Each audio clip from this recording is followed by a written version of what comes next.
Today's episode contains sensitive content related to sexual abuse. This is Black Mental Health Matters. I'm drkerryann Williams. I'm a psychiatrist practicing here in Massachusetts, and this is a podcast about everything related to mental wellness in the Black community and beyond. Today, I have a guest with me, Hassan Daniel. I'm going to add him to the podcast now.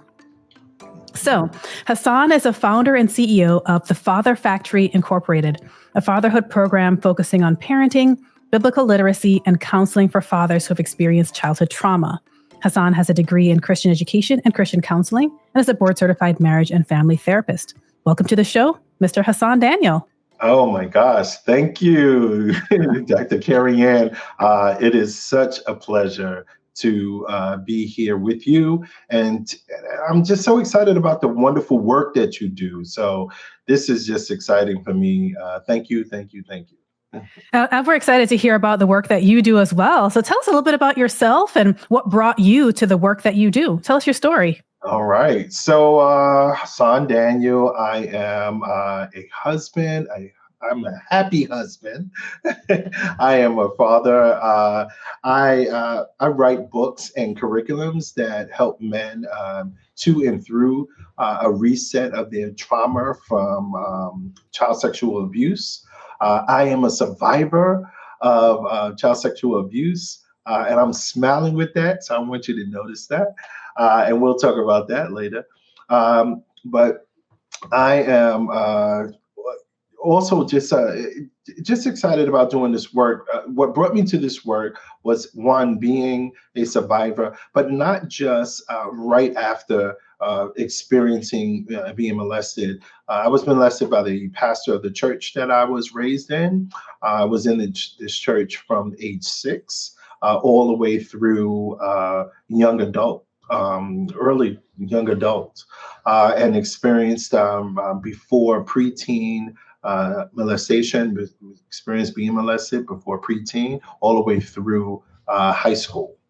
A lot of shame associated with that, a lot of blame for myself, and it wasn't until I actually got married.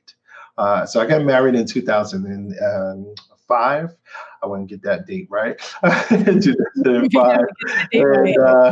And when getting married and just thinking about the idea of having children, it really hit me. It really it kind of woke me up to understanding that this thing that happened to me was residual. Right, that it wasn't just what happened, it is what is continuing to happen. So there was a lot of shame, a lot of not wanting to talk about, not wanting to kind of deal with it. So what brought me to this work was thinking about my future children that I would have. I now have 2 beautiful boys that I'm so proud of and protective of in so many different ways. But this work also stemmed out of me actually speaking up and speaking out about what actually happened to me. So I actually blew the whistle. I told about what this pastor had done and what that meant for me. And I was not met with people that were open arms and understood or embraced me. I didn't even know what to expect. I just knew that what he was doing was wrong. And I wanted to speak up about that. So it led to me being ostracized, kicked out of the church, death threats. It is interesting because when you are dealing with the Black church, they love their pastors, right? And they will die for them. And not so much die for Christ, which is really where we should be. So this work ignited in me this sense of justice, this fight for justice for children that were coming up, and then men as well. And this was one of the, I'll say this real quick, this was one of the things that really turned me. I remember working in this place in Harlem, and I'm walking through the doors, and they had up on the wall a quote that said, it's easier to work with, broken children than to work with damaged men, something along those lines. And it was so like it hit me, it like took the wind out of me. And I was just like, wow, we've given up on those who were once boys and now are men, and we're expecting them to be men, and they're still stuck in time as being boys. And I was like, no, we've got to do something about this. And so this has been my fight. This has been what I'm laying my life out for. So no, that's amazing. Because you're right. You're right. I work with children, and it's I think who's working with them after they get past this stage, especially coming from the angle that you're coming from as well. And I think it was just so important for you to speak out. To just do it, just speak out. Even though there's a risk, even though that in the Black church, people really revere the pastor, and they often don't want to believe. They don't want to believe that that person could be capable of that kind of hurt. Yeah, what I've learned is that when you're protecting someone, you're really protecting something in you, right? It's not so much of what they do. They represent something, but you're really protecting something in you. And until you deal with that, you can't even begin to see what's wrong and what's out of place. When you say come from a different perspective, the other perspective, the main perspective that I come from in doing this type of therapy and this work is from a biblical perspective. And so that everything is Bible-based and Bible principles based. And you would think, wow, a pastor did this to you. This happened to you. And it was a man that did this, right? And how do you continue to stay in that faith? And I will tell you, it is the grace of God. It is the absolute grace of God. It was having a personal relationship and coming to know the God that is a God of justice. A God that is a God that sees all injustices in the world and is scheduling his time of dealing with all injustices. So, yeah, I'm here. And you were able to separate God and your faith from the pastor. Yeah. And that was a big thing. So right now, so what you should also know is that I'm pastoring. I'm a pastor. At the time, I was actually very young. I was probably in my teens when I was ordained as a minister. So I've been preaching for decades, right? And traveling, preaching, talking about the gospel. But I was talking about the gospel from a very superficial position, a very superficial place, a place that was like, there's this Jesus character. There's this person that sounds like a cartoon character. It's a nice guy, but never really knowing him and experiencing what life looks like from the perspective of a life yielded to God. And that transformation happened a lot later in my life and I woke up. I was like, okay, all right, this is the purpose and the plan. So it's interesting. There's a scripture that says, many shall say, have I not preached in your name? Have I not cast out demons? Have I not did all these things? And the Father, Yah, is going to say, Yah is another word for God, right? Yahweh. It says, I never knew you. Depart from me. Right. And it's like, whoa, so you're going to have preachers that are in hell, right? You're going to have people that are that have talked the talk, but never walked the walk. Right. And so I didn't want to be that person. And I, sincerely wanted to follow and be sincere to God and help others. Yeah. Wow. Yeah. It just makes me think of how this has influenced the way that you pastor other people. Wow. It is. And that was a big struggle. Thank you for that question. That was a really big struggle for me because I didn't want to be associated with this idea of what a pastor looked like from this man that I experienced this from. So I didn't want that. So it really made me say, let me understand this God, not through another man, but through a personal relationship. And that is the only relationship that God establishes in the earth with his people.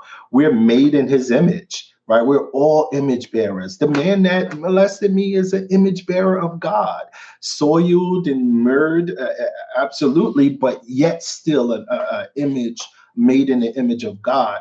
And the thing that can be a blessing to you can be a curse to you as well, right? When you misuse, when you are decisive, and and try to hurt and damage other people. So it made me change the way I minister and the way I have church. Church for me, we have Zoom meetings every Sunday. Our service is like an hour and a half flat, right? We don't need to be in church all day long, right? Hour and a half flat. And it's an open discussion of the scriptures, which is really what's couched in the scriptures when we look at them alone. When we look at how the early church functioned, they functioned out of their homes, right? And it was communal. It was right there amongst the people, and just going into what we understand that the Word of God speaks about. So yeah. Wow. And so tell me about the work that you started doing. When did you start doing it, and kind of what do you do with fathers and with men? Yeah, so the Father Factory does primarily in the work that we do. We're working with fathers to liberate their narrative. Let me backtrack. So what we're doing is we're looking at the impact of what they've experienced, child molestation. Uh, so often, if we don't look at the impact of that and we don't understand what the impact of that is, we are losing people. So the impact of child sexual abuse leads to PTSD. PTSD will lead to inflammation in your body. Inflammation in your body leads to all diseases. It is the gateway for all diseases to take place. Hypertension. I'm struggling with hypertension myself, right? So it was years. The doctor was like, "I think it's time for you to take this pill." I was like, "Not yet. I'm gonna lose this weight. I'm gonna do this," right?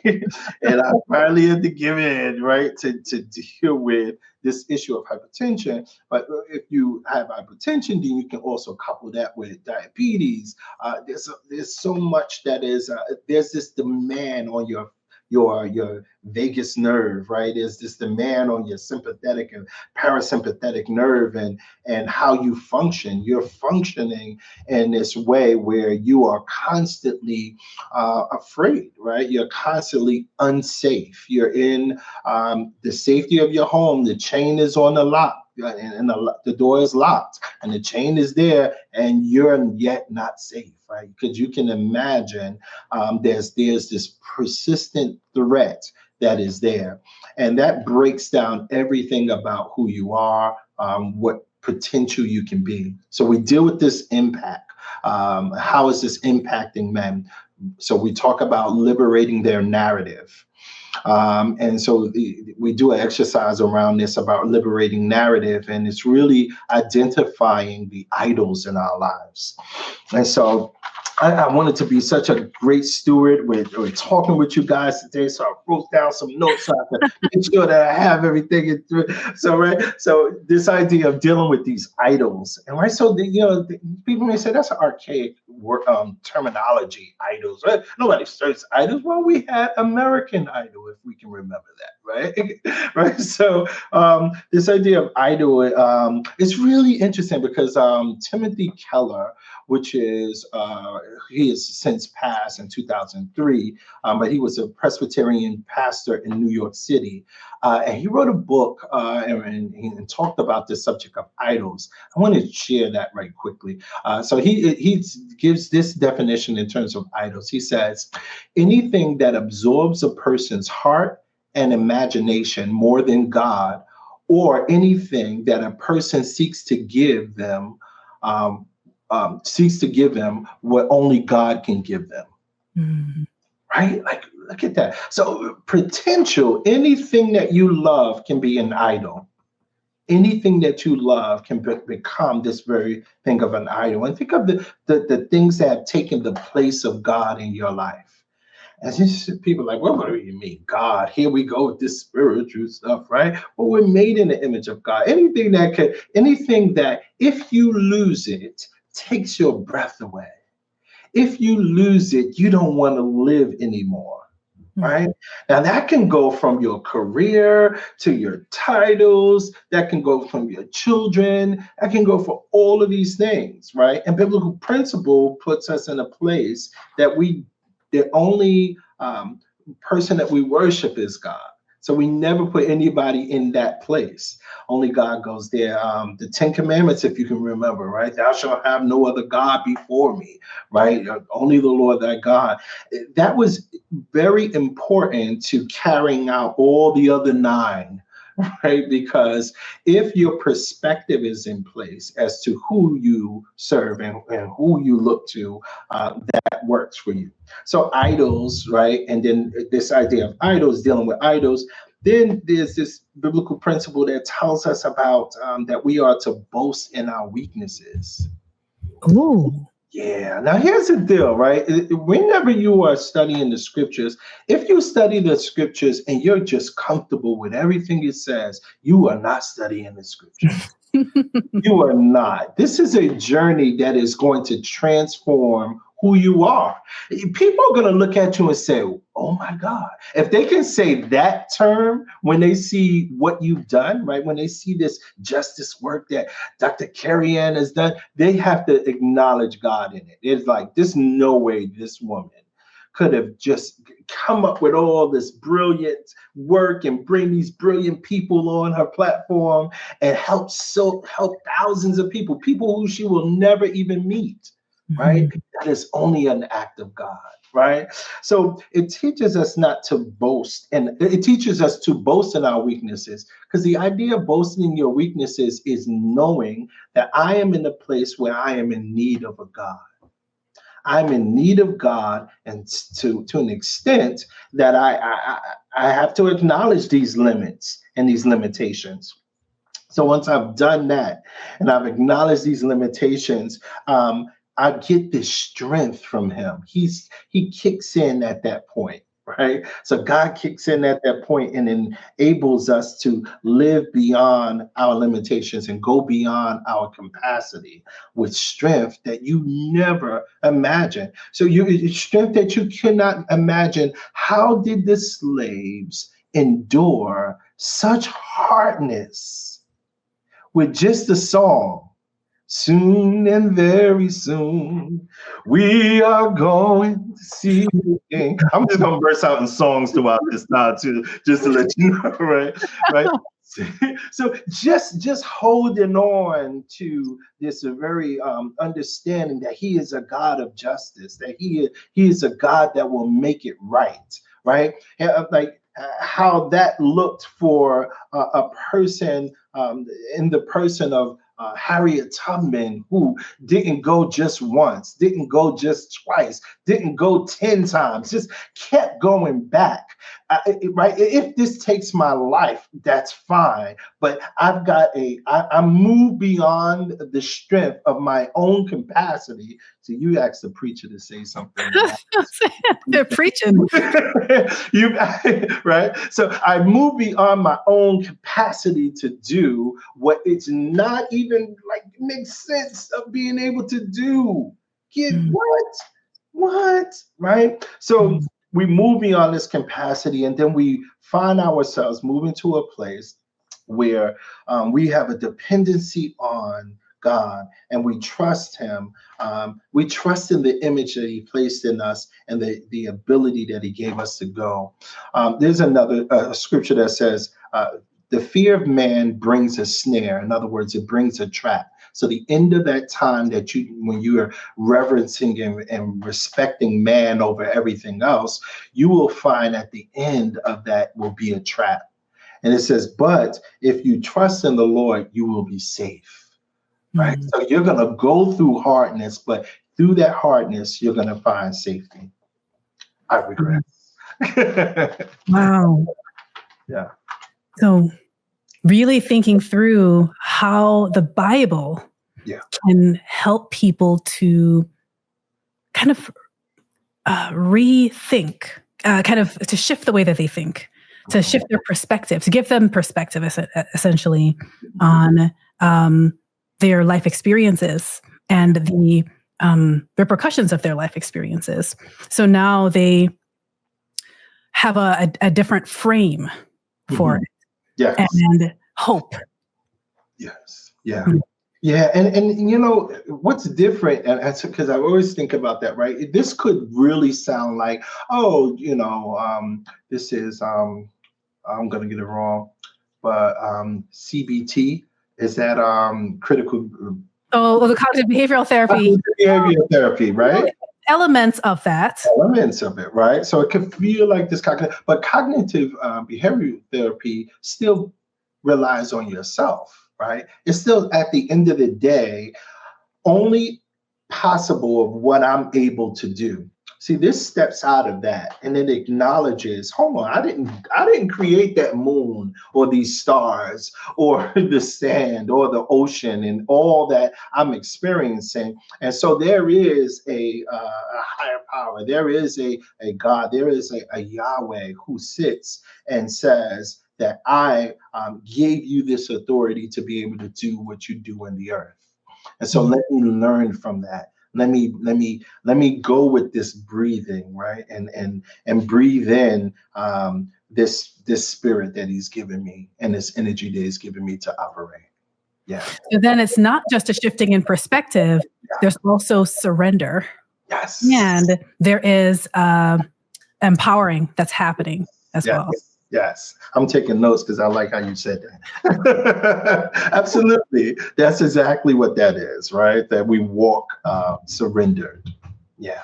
Yeah. I really like, what you mentioned about dependency on God. Yeah. Because one of the things that trauma does is it makes people not want to depend on anyone, right? And because depending on other people makes you feel unsafe. And you can't trust anybody, right? That's what trauma tells you. Trauma tells you you can't trust anyone. And so this idea of depending on God, I imagine to be such a process for people. Yeah, absolutely. It's shutting down, right? This idea of justice, right? Divine justice. The idea of divine justice is so powerful as it is depicted in the scriptures, right? Because divine justice calls us beyond, it calls us to pay for it with our lives, right? And I made the example earlier. It calls us to pay for it with our lives, Harriet Tubman, right? It calls us to pay for it with our lives, Dr. Martin Luther King Jr., right? It calls us to pay forward with our lives, Malcolm X, right? And so you are paying forth with your life this idea to establish this justice. You pay forth with your life in the perfect example of Yahshua, which is also Jesus. People may know him as Jesus, right? Yahshua is his Hebrew name. His Hebrew name identifies his culture. His culture identifies that he is a person of color. So when we say Yahshua, we are acknowledging this Black African man who walked this earth, and he was the servant sent to save. Right? His intentions was all about that my life is going to be poured out, and specifically, I'm going to be poured out for those that are called the least of my little ones. I'm going to be poured out for those that are oppressed. Right. And so that's where the Father Factory aligns its work, right? Aligns its work right alongside of what Yahshua did, which is, and the scripture tells us to pay attention to three categories of people, and that is this: the widow, the fatherless, and the poor. And so what you've got to understand about the three of those is that they all are without protection, right? They're all without men that will stand up. So when you said that, and I'm rephrasing your word, that molestation locks you down, right? It locks you down. It doesn't allow you to function. It allows you to go within and stay there. Then you are not present for anyone else. One of the things my wife used to say to me, she said, I feel like you're not present.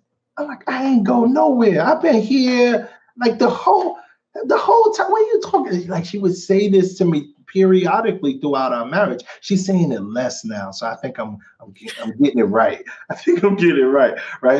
But this idea of being present, right, is right like. Are you taking away from, or you preoccupied with what you're still wrestling with, what you're still kind of fumbling over, what having you yet surrendered over to, right? How are you, like, when I was just mentioning boasting in your weaknesses, I was like, when I understood that you get strengthened when you boast about your weaknesses, I was like, oh, let me boast. Here's one of the things. This is the first platform that I'm saying this on because it was a lot of shame for me. I went from probably, I want to say elementary all the way up through high school.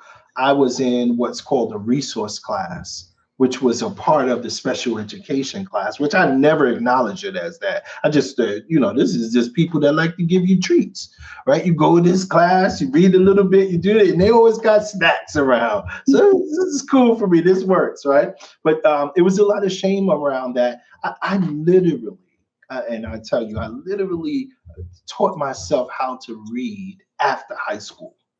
Mm. Like I was just like a functioning illiterate, right? Like school was just like I'm there, but it was just going. I couldn't grasp anything. I couldn't be present for anything, right? So first platform, you got it, right? All right. So I'm boasting the fact of that, and so the oppressed, the poor, the widows, were all those that were experiencing oppression. And so, what is oppression? In the Hebrew, there's a word that signifies oppression. I'll spell it. It's ASHAQ, a shack. I'll say that, right? And it is to exploit, to wrong someone, to defraud, to withhold justice. Mm. Ooh. So when we talk about oppression, we are saying it is the withholding of justice. It is conscious. This is so deep for me. I'm gonna go a little crazy. I'm getting nerdy, right? So that Hebrew word, ashak, has three letters that make up that word. The three letters that are represented in the Hebrew, say in Hebrew, the Hebrew language, the words, the letters have their own meaning, and those letters tell you what the word means.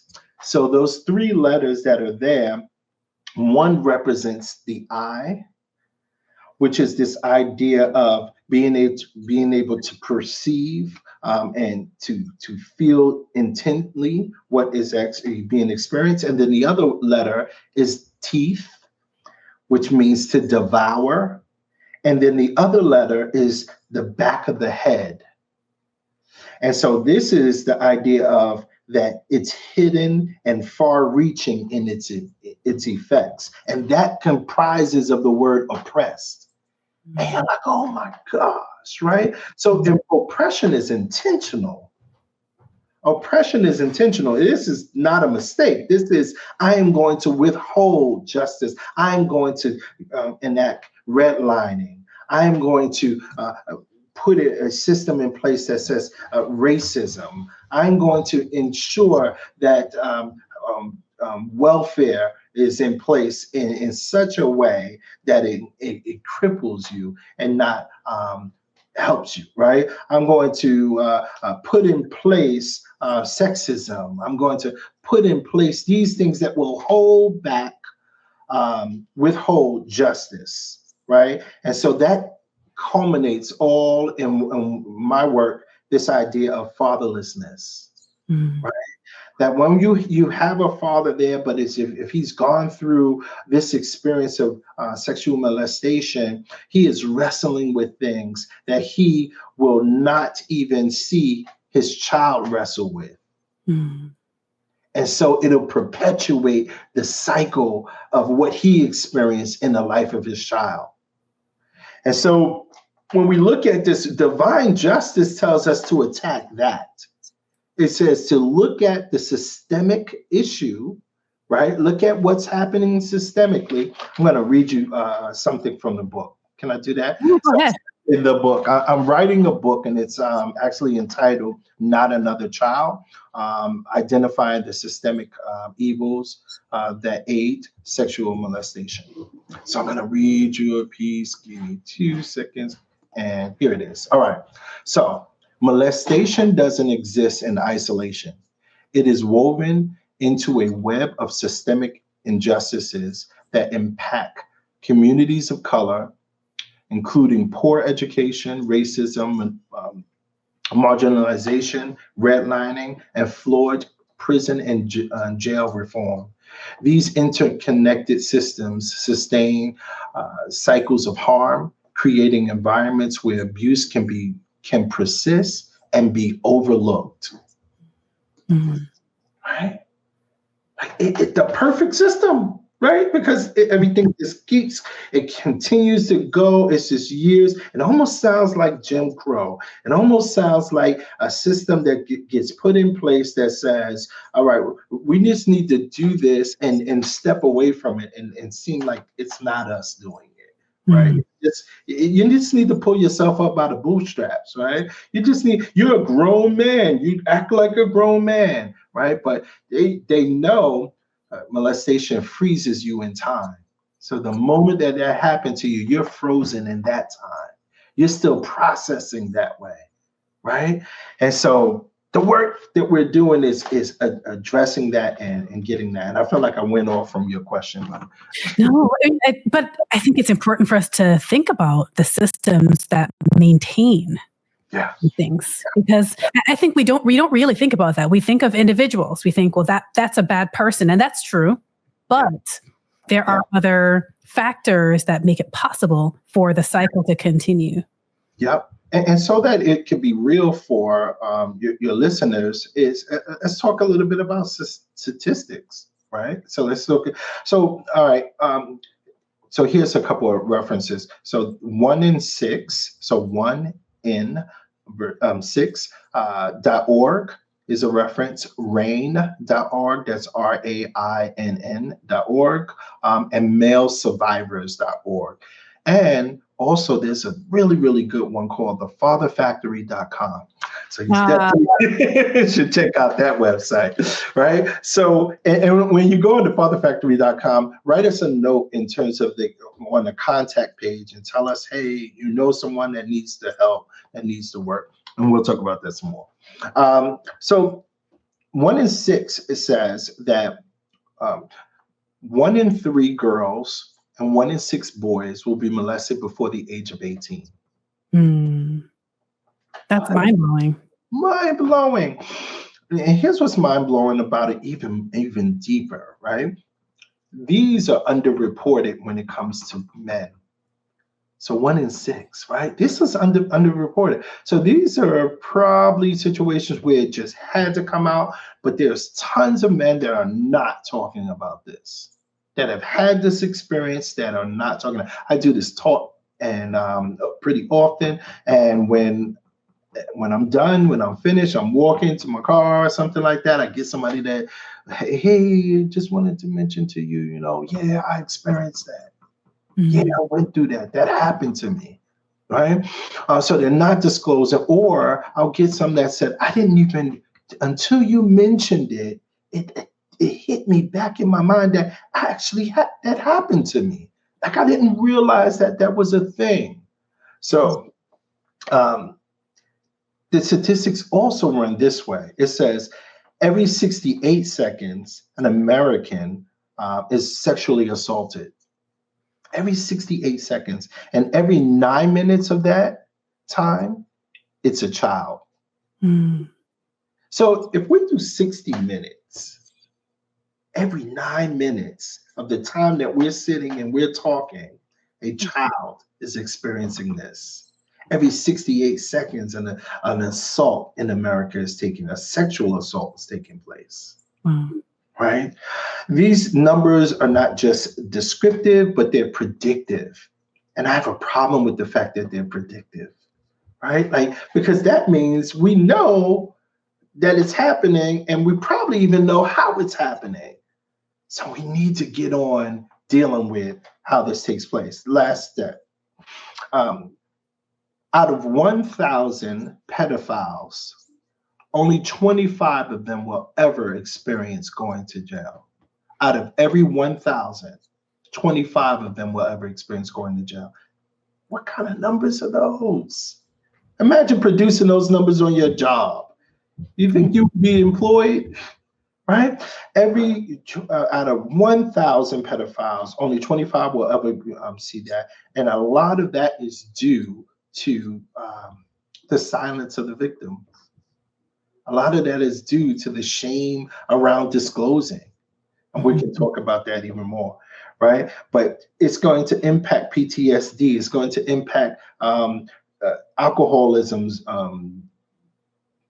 suicide ideations, right? And attempts, problems in intimacy and relationship, underachievement at school.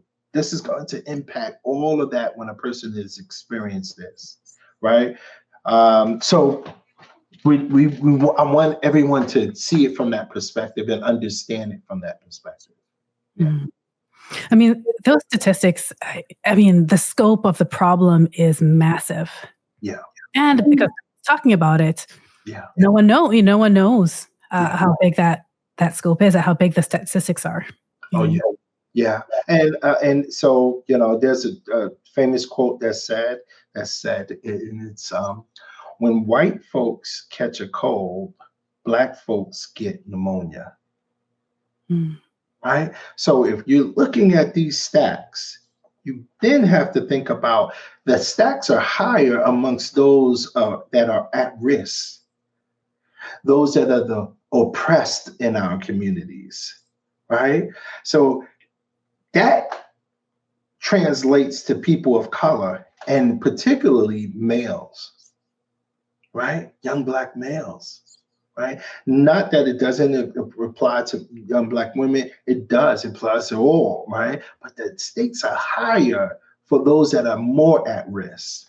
Mm-hmm. So when we think about that, this was one of the things that really made me switch my perspective on who I'm doing this work with, right? I'm not saying no one else can come, right? But I'm paying really close attention to the more oppressed among us. Yeah. Wow. So,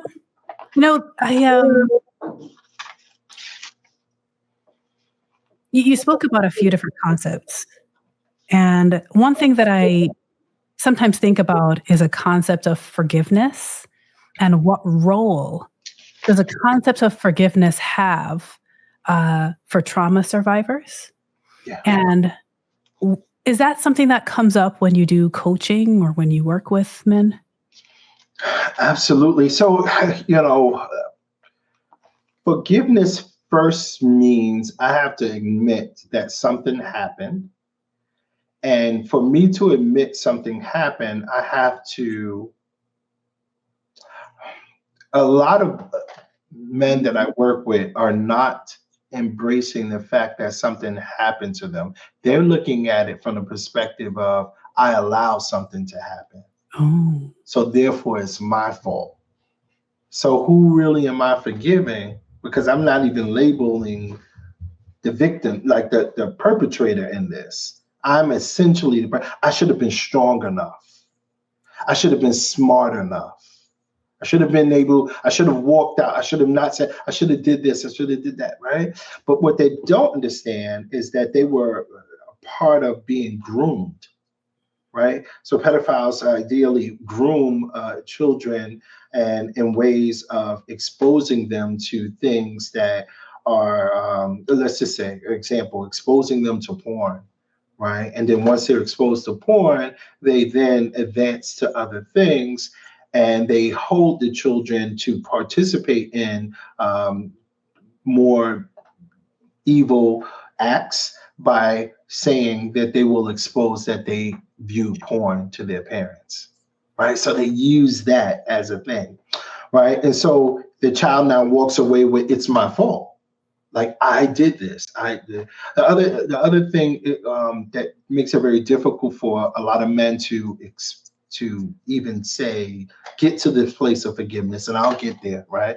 But get to the place of forgiveness is something that I talk about, which is um, uh, this idea of body, like your body betrayal, right? And so body betrayal is that during the act there that you experience arousal, sexual arousal.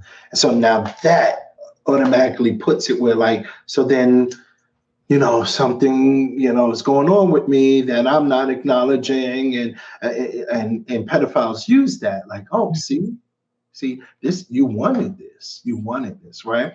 And body betrayal is just that, right? Your body is going to respond to stimulus. It doesn't mean that you are in love. It doesn't mean that this is what you wanted or you've even consented, right? That is just a natural thing that takes place. And so that is never the thing that you look at to determine whether this was right or wrong, right? And so when they can get past that web of things, which is the work to do with them, which is work that I've done with them and do, and getting to a place to say forgiveness, we look at a scripture, right? And it says, like, don't try to take a vengeance. Don't try to avenge yourselves, right? Leave that to the wrath of God. That is like, what? Like, leave it to the wrath of God. I don't even see God. Where is this God? Right? Leave it to the wrath of God. For God says, I will repay, says the Lord. Right? So the job of God is to seal the final justice. We are to declare the justice, and he secures the justice. Right? And then the scripture goes on, and it's a little more painful, right? And I'll read it. So the scripture goes on, and then it says, on the contrary, if your enemy is hungry, feed him. If he's thirsty, give him something to drink. In doing this, you will heap burning coals on his head. What? Right? So ideally, if we fascinate on not forgiving someone, we've made that someone an idol. And so now we're back to the idol work, right? Wow. And so if you made that an idol, that's who you serve. That is who you are going to fear. The fear of man will lead to a snare. You're going to constantly be. So you are freeing yourself up of all idols, all opinions, what I think, what I feel, you're freeing yourself of all of that. You're leaving that to the final justice of God that he will declare of how he will do that. And you are staying in the place where you, like you said, are surrendered, right? You're staying in this surrendered place where you continue to be blessed, right? That's a walk. It's a walk because we really do feel like we have to fight our fights. We've got to turn it around and make it happen. Yeah. Wow. So I wanted to thank you for coming on the show today. I think this was a really important discussion. Actually, I'm glad that you brought up the concept of body betrayal because, the work that I do with in child psychiatry that comes up, with children that have experienced trauma, the confusion around that. And so I'm glad that you brought that up because I think that can lead to a lot of confusion and a lot of feelings of shame. As we kind of close the show, I wanted to ask you, in this journey and even where you are right now, to get to where you are right now, is there anything that you do in your life just to promote your own mental health, just to kind of promote your own wellness on a day-to-day basis? Yeah. So one of the practical things that I absolutely love doing is cooking. Cook. I would throw out some things that I've done. I've made lasagna soup, which is so That delicious. sounds Right? yummy. Yeah, it's so cool on like one of those really cold days. You just like, and you're not going anywhere. You're just in the house. Lasagna soup.